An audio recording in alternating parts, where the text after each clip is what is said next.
भूत, भविष्य और वर्तमान इन तीनों को जानता है उसे त्रयंबक कहते हैं।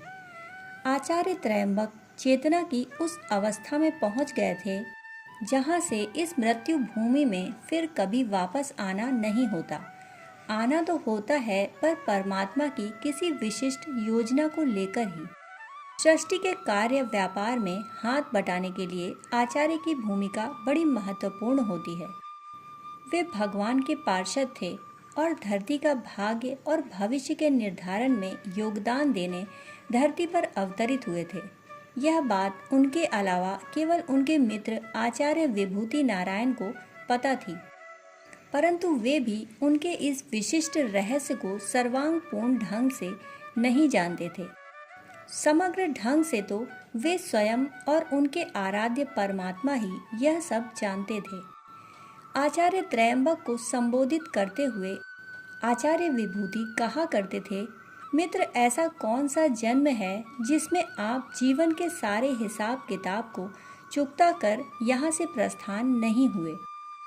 प्रकृति का कोई ऋण आप रखते ही नहीं। प्रकृति की माया आपको अपने पाश में आबद्ध कर सके ऐसा तो कभी हुआ ही नहीं।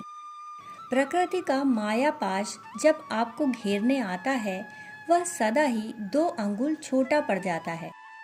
आपकी व्यापकता को प्रकृति कभी माप नहीं पाई और न ही उसे बांध पाई। आत्मा में रमण करने वाले के सामने प्रकृति भला क्या करेगी, वह वहाँ विवश रहती है। हाँ, यह अवश्य है कि आप प्रकृति को और उसकी माया को पूर्ण सम्मान प्रदान करते हैं। आचार्य त्रयंबक और विभूति दोनों एक ही गुरुकुल में अध्यापन करते थे। सरस्वती नदी के किनारे रमणीय एवं मनोहारी स्थल पर गुरुकुल अवस्थित था। गुरुकुल के विद्यार्थी संस्कारित एवं प्रतिभा संपन्न थे, और हो भी क्यों न जब ऐसे महान ज्ञानी एवं आध्यात्मिक आचार्य वहां अध्यापन करते हों।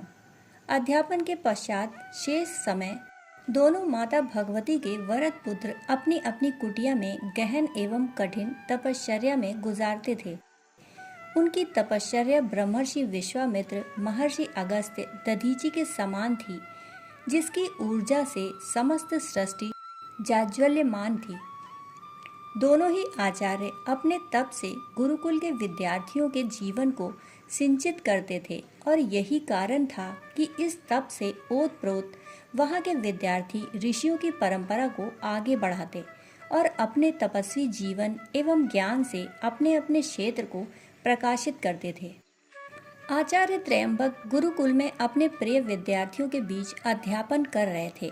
चूँकि विषय बड़ा ही गूढ़ एवं रोचक था, इसलिए आचार्य विभूति भी वहाँ विराजमान थे। अध्यापन का विषय था कर्म की गहनता एवं इससे संपूर्ण रूप से निवृत्ति। आचार्य त्रयंबक की ओजस्वी वाणी से सभी छात्र मंत्रमुग्ध थे और ध्यान पूर्वक उन्हें हृदयंगम कर रहे थे। आचार्य त्रयंबक बोले, वत्स, यह सृष्टि कर्मानुसार है। यहाँ पर कर्म के अनुसार सब कुछ होता है।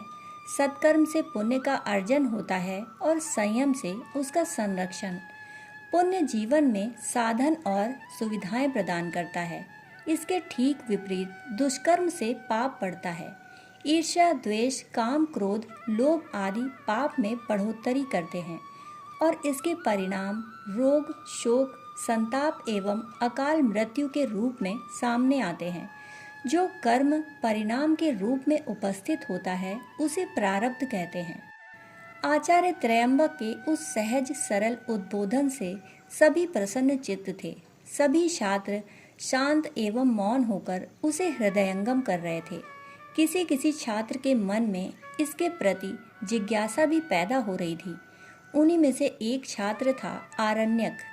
आरण्यक ने अपनी जिज्ञासा को स्वर दिया और वह स्वर शब्दों का रूपाकार लेकर प्रकट हुआ।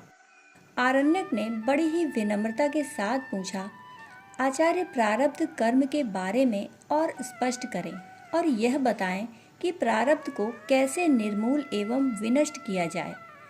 आरण्यक के इस प्रश्न से आचार्य विभूति की आंखें चमक उठीं। वे भी यहाँ इसलिए उपस्थित थे कि कुछ सूत्र उन्हें भी मिल जाए। वे प्रारब्ध कर्म के निर्मूलीकरण के बारे में जानना चाहते थे और आरण्यक ने उनके मन की बात अपने प्रश्न में पूछ ली थी। इसलिए उनके अधरों पर एक सहज मुस्कुराहट की रेखा फैल गई, जिसे आचार्य त्रयंबक ने न केवल देखा बल्कि उनके रहस्य को जान भी गए। आचार्य त्रयंबक ने आरण्यक और मित्र विभूति दोनों की जिज्ञासा को शांत करने के लिए आगे बोलना शुरू किया।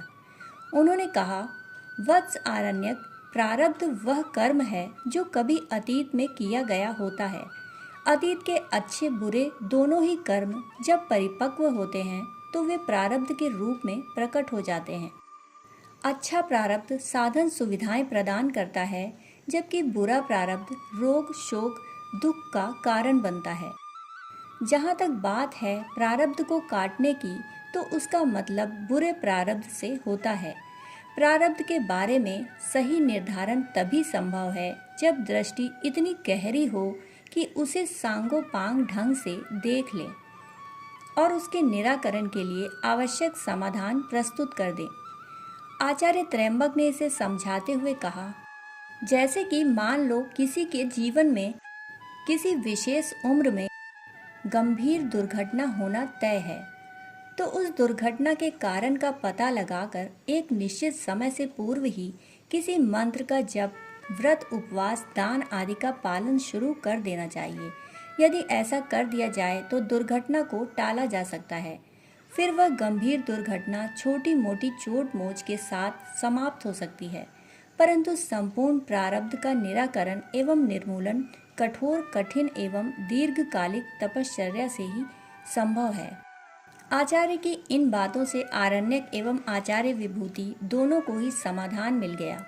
आरण्यक को अपने प्रश्न का उत्तर मिल गया एवं आचार्य विभूति को प्रारब्ध काटने हेतु तपश्चर्या रूपी समाधान का सूत्र हाथ लगा। इसी उद्बोधन के साथ ही कक्षा समाप्त हुई। सभी छात्रों ने दोनों आचार्यों को प्रणाम किया और उनके वहां से निकलने तक खड़े रहकर उनका अभिवादन करते रहे। दोनों आचार्य अपनी अपनी कुटियों को प्रस्थान कर रहे थे। छात्रों को उनकी खड़ाओं की आवाज़ तो दूर से आ रही थी, परंतु अब उनके वार्तालाप के स्वर क्षीण हो गए थे और सुनाई नहीं पड़ रहे थे। पर मार्ग में चलते हुए आचार्य त्रयंबक अपने मित्र के जिज्ञासापूर्ण प्रश्न को अच्छे से सुन पा रहे थे। आचार्य विभूति ने पूछा, मित्र, तपश्चर्या से संपूर्ण प्रारब्ध समाप्त हो जाने के बाद संचित कर्म को भी तपश्चर्या से समाप्त किया जा सकता है? चलते चलते ही आचार्य त्रयंबक ने उत्तर दिया, मित्र, तपश्चर्या से मात्र प्रारब्ध को ही मिटाया जा सकता है। इससे संचित कर्म नहीं मिटाए जा सकते। संचित कर्म को प्रारब्ध से मिटाने के लिए अनगिनत जन्म लग जाएंगे, फिर भी यह बना रहेगा। ऐसा इसलिए है क्योंकि अशुभ कर्म तो कट जाएगा, परंतु शुभ कर्म तो बच जाएगा, जो संचित कर्म के रूप में चित्त में बना रहेगा। आचार्य विभूति को एक नए रहस्य का पता लगा और उनकी जिज्ञासा तीव्रतर होने लगी। उन्होंने आगे पूछा, मित्र, फिर संचित कर्म को नष्ट करने के लिए कौन सा विधान उपयुक्त है?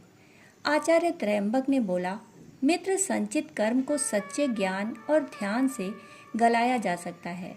जब ज्ञान हो जाता है कि मैं चित्त नहीं हूँ, आत्मा हूँ, तो इस अनुभूति से चित्त सर्वथा संस्कार बीजों से रिक्त हो जाता है, शुद्ध हो जाता है।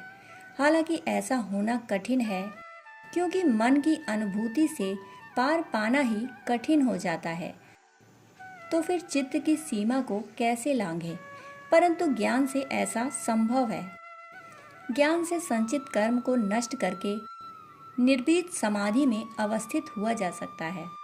आचार्य विभूति को अपने जीवन लक्ष्य को प्राप्त करने का सूत्र प्राप्त हो गया था। तब तक दोनों आचार्य अपने गंतव्य तक पहुंच चुके थे। दोस्तों, कहानी सुनने के लिए आपका बहुत बहुत आभार। फिर मिलते हैं ऐसी ही कहानियों के साथ। तब तक के लिए धन्यवाद।